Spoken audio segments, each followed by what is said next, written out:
Cricket भी क्या चीज है। पिछले 10 दिन में देखिए दुनिया कैसे बदली है।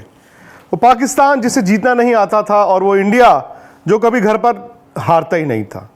लेकिन इन 10 दिनों में ही हुआ यह है कि पाकिस्तान बड़े बड़े प्लेयर्स को टीम से बाहर करने के बाद टेस्ट मैच जीतने में कामयाब हुआ और एक और टेस्ट मैच जीत की दहलीज पर खड़े हैं।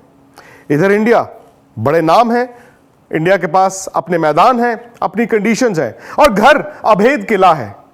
लेकिन आज भारत न सिर्फ न्यूजीलैंड के खिलाफ पहला टेस्ट मैच हार गया बल्कि दूसरा भी हारने की कगार पर खड़ा है। यानी कि 2012-13 के बाद पहली बार इतने साल में भारत होम सीरीज हारने की कगार पर खड़ा है।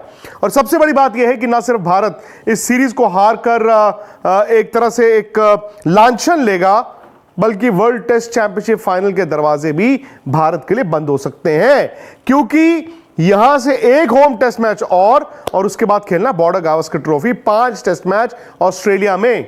और जरूरी नहीं है कि आप एक बार फिर वहां पर सीरीज जीत कर ही आए, लेकिन मैं सीधा सीधा आपको कुछ आंकड़े देता हूं।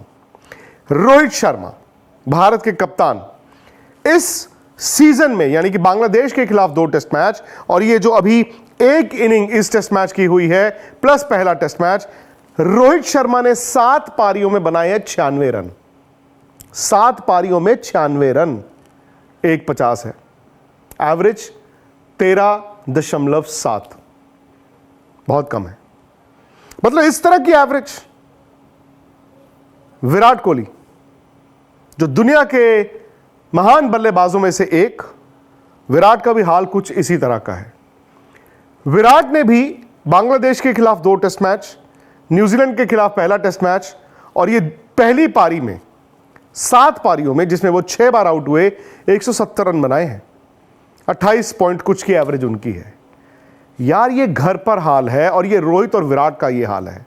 जब रोहित और विराट के इस तरह से रन नहीं आएंगे, उन पर दबाव रहेगा, तो फिर बाकी तो फिर खिलाड़ियों से आप कितनी उम्मीद करें। हां, उसमें गिल ने कभी रन बना दिए, कभी जायसवाल ने रन बना दिए, कभी सरफराज ने रन बना दिए, कभी ऋषभ पंत ने रन बना दिए, लेकिन ओवरऑल भारत की बैटिंग एक मिथ आज मिटा चुकी है और वो है कि इंडिया के प्लेयर स्पिन बहुत अच्छा खेलते हैं। हकीकत यह है कि भारत के खिलाड़ी स्पिन अच्छा नहीं, खराब खेलते हैं। आप शायद गड्ढों पर खेल खेलकर अपने स्पिनर्स को जरूर आपने इन्फ्लेटेड फिगर्स दे दी, जीत भी मिली, लेकिन आपके बल्लेबाजों का ना स्पिन खेलने का कॉन्फिडेंस भी चला गया और 8 भी चला गया। आज भी आप देखें स्पिन में कैसे आउट हो रहे हैं आप। क्या आप स्पिन में सिर्फ डिफेंस करके आउट हो रहे हैं? कुछ प्लेयर शॉटे मार के आउट हो रहे हैं। विराट का वो शॉट, क्या आप सोच सकते थे कि विराट एक पारी खेलने आए हैं और मैच फंसा हुआ है और वो टांग रखकर टेस्ट क्रिकेट में लेफ्ट आर्म स्पिनर को मिड विकेट के ऊपर मारने की कोशिश करें? फुल टॉस मिस कर गए। रोहित शर्मा तो पहले ही दिन सीधा वॉक कर गए टिम साउदी को। उसके बाद स्पिनर्स की सारी विकेटें आप निकाल कर देखें। शुभमन गिल की वही दिक्कत, वो सीधा पैर निकालते हैं लेकिन बैट जो है पुराने जमाने की तरह वो पैड के पीछे रखते हैं। कितनी बार लेफ्ट आर्म स्पिनर का बॉल जो अंदर आता है वो एलबीडब्ल्यू होते हैं। बाकी भी खिलाड़ी देखें। सवाल यह है कि दिक्कत कहां आ रही है। ये तो भाई अब आप किसी को कहेंगे ना कि नहीं नहीं नहीं, ये स्पिन के खिलाफ भारत की दिक्कत नहीं है, ये तो एक बार हुआ, ये तो 2 बार हुआ, वो आप अपने आप को झूठ बोल रहे हैं। सच ये है, जहां पर स्पिनर को मदद मिलती है वहां भारत के बल्लेबाज घुटने टेक देते हैं। इसकी वजह क्या है? कई वजह हैं। मेरे ख्याल से सबसे बड़ी वजह है कि पुराने जमाने से कंपेयर ना करें, जहां पर मैं बहुत ज़्यादा पीछे नहीं जाता हूं। मैं जाता हूं उस दौर में जहां पर शायद आप सचिन की बात करें, सहवाग की बात करें, गंभीर, सौरव गांगुली, द्रविड़, लक्ष्मण, युवराज, रायना, इनकी। क्यों? क्योंकि उस जमाने में अच्छी विकेटों पर आप टेस्ट मैचेस खेलते थे। भारत के दोनों स्पिनर्स हरभजन सिंह और अनिल कुंबले अच्छी विकेटों पे बॉल भी डालते थे और बैट्समैन को ना स्पिन खेलना आता था। बट ये वो बैट्समैन भी थे जो डोमेस्टिक क्रिकेट खेलने जाते थे। जब जब वक्त मिला आप डोमेस्टिक क्रिकेट जाते हो, आप रणजी ट्रॉफी खेलते हो, आप दुलीप ट्रॉफी खेलते हो। उससे क्या होता है, आप जो डोमेस्टिक स्पिनर्स हैं उनको खेलते हो और जितना आप उस टाइम पे डोमेस्टिक क्रिकेट में जाके स्पिनर खेलते हो या नेट में स्पिनर खेलते थे, आप गेंद को हाथ से पढ़ते हो। कहते हैं ना स्पिनर को आपको हाथ से पढ़ना होता है। आपको मालूम होना चाहिए कि मिचेल सैंटनर का बॉल जो है विद द आर्म अंदर कौन आएगा, कौन सा उनका बॉल हाथ से आपको पता चले कि वो विद द टर्न बाहर जाएगा। अब क्या हो रहा है, आपको ज्यादा दिक्कत टर्निंग ट्रैक्स पे क्या आती है, जो गेंद सीधा आता है, जो अंदर आता है लेफ्ट आर्म स्पिनर का, क्योंकि आप हाथ से पढ़ नहीं पाते हो। अच्छा, हाथ से पढ़ने का, किसी भी चीज को आप करने का अब रवा कैसे होते हो, जब आप उसको बार बार करते हो, आप खेलते हो, आप नेट में स्पिनर खेलते हो। और पहले तो ये होता ही था ना, नेट में स्पिनर्स बॉल डालते थे। अब क्या हो गया है कि नेट्स में आपने थ्रो डाउन्स लेने शुरू कर दिए हैं, और नेट में जो बड़ी चीज आई है प्रैक्टिस के लिए, वो जो साइड आर्म स्टिक लेते हैं बल्लेबाज, उससे क्या होता है आपने देखा होगा, स्टिक से आपको गेंद फेंकी जाती है और आप उससे अपनी बैटिंग पे काम करते हैं। बट स्पिनर को तो स्टिक का कोई काम नहीं है ना, स्टिक ने तो एक पेस पर गेंद फेंकनी है, थ्रो डाउन तो एक पेस पर गेंद आपको फेंकेंगे। जब तक आप हाथ से स्पिनर नेट में नहीं खेलोगे जनाब, आप कैसे इंप्रूव करोगे। और दूसरी बात, क्या यह हकीकत नहीं है कि बीसीसीआई ने कहा था सारे प्लेयर डोमेस्टिक क्रिकेट खेलेंगे? क्या सारे प्लेयर डोमेस्टिक क्रिकेट खेले? नहीं खेले। कहने और करने में बड़ा फर्क हो गया। रोहित और विराट, मेरा यह मानना है, मैं उस वक्त भी कहा था, उनको दुलीप ट्रॉफी का मैच खेलना चाहिए था। होता क्या है सर, आप अगर एक मैच खेलते हैं, एक तो दुलीप ट्रॉफी, रणजी ट्रॉफी, आपका ना वो माइक्रोस्कोप से दूर होते हो आप जाते हैं, उस आबो हवा में जाते हैं, आप अपने दोस्तों के बीच होते हैं, थोड़ा रिलैक्स्ड होते हैं, क्योंकि इतना क्राउड या इतने कैमरास नहीं है। फिर आप सेटल डाउन करते हैं, फिर आप एक तो अपने स्टेट या अपने डोमेस्टिक क्रिकेटर्स को जानते हैं भाई, वो प्लेयर कहते हैं अरे मैं रोहित भाई के साथ खेल रहा हूं, अरे मैं विराट भाई के साथ खेल रहा हूं।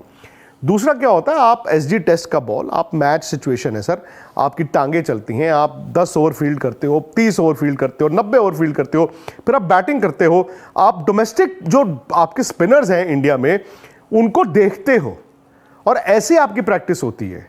शायद उस वक्त लोगों ने इस बात को मजाक में टाल दिया, उन्होंने कहा यार बड़े बड़े प्लेयर हैं, इनको मैच प्रैक्टिस की जरूरत नहीं है।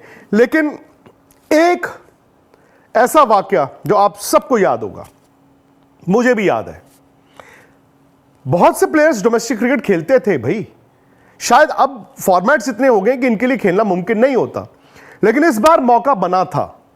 इस बार मौका इसलिए बना था बिकॉज एक बड़ा लंबा सा गैप आया था, और बीसीसीआई ने कहा भी था, ये गलत है, श्रेयस अय्यर और ईशान किशन को आपने कॉन्ट्रैक्ट कैंसिल कर दिए कि नहीं जी ये क्रिकेट नहीं खेल रहे हैं, और फिर आप यहां पर दोहरा मापदंड। सचिन तेंदुलकर की जो लास्ट सीरीज थी, गौर से सुनिएगा, उसके बाद अपनी राय दीजिए, और अगर आपको पसंद आए तो प्लीज इस वीडियो को लाइक करें, शेयर करें, और स्पोर्ट्स तक को सब्सक्राइब करें, नोटिफिकेशन की घंटी बजाएं।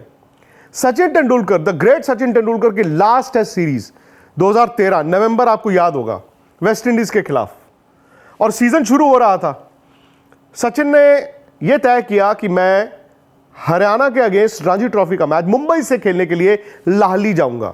लाहली एक छोटा सा गांव है, वो रोहतक और भिवानी के बीच है, यानी कि वहां पर 5 स्टार होटल्स नहीं थे उस टाइम पे, और लाली जो ग्राउंड है वो मतलब आप एक तरह से कह सकते हैं उस जमाने में जंगलों में थी।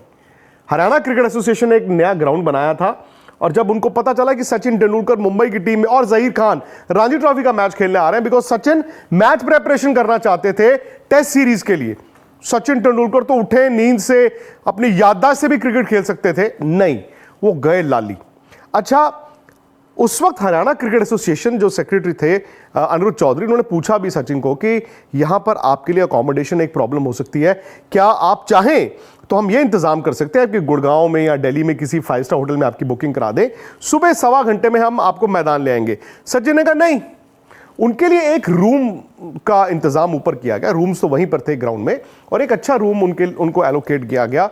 सचिन 5 दिन वहीं पर रहे, और उस टेस्टिंग विकेट पे, क्योंकि लाली ना अभी भी, उस वक्त भी और आज भी एक ऐसी विकेट है जहां पर बड़े से बड़े बल्लेबाज का इम्तिहान होता है, क्योंकि वहां पर ना चावल की खेती होती है, और जो ग्राउंड है, जो पिच है, उसके बहुत ज्यादा नीचे नहीं जाना पड़ता, पानी इतना ज्यादा है, तो वहां पर गेंद हिलता रहता था।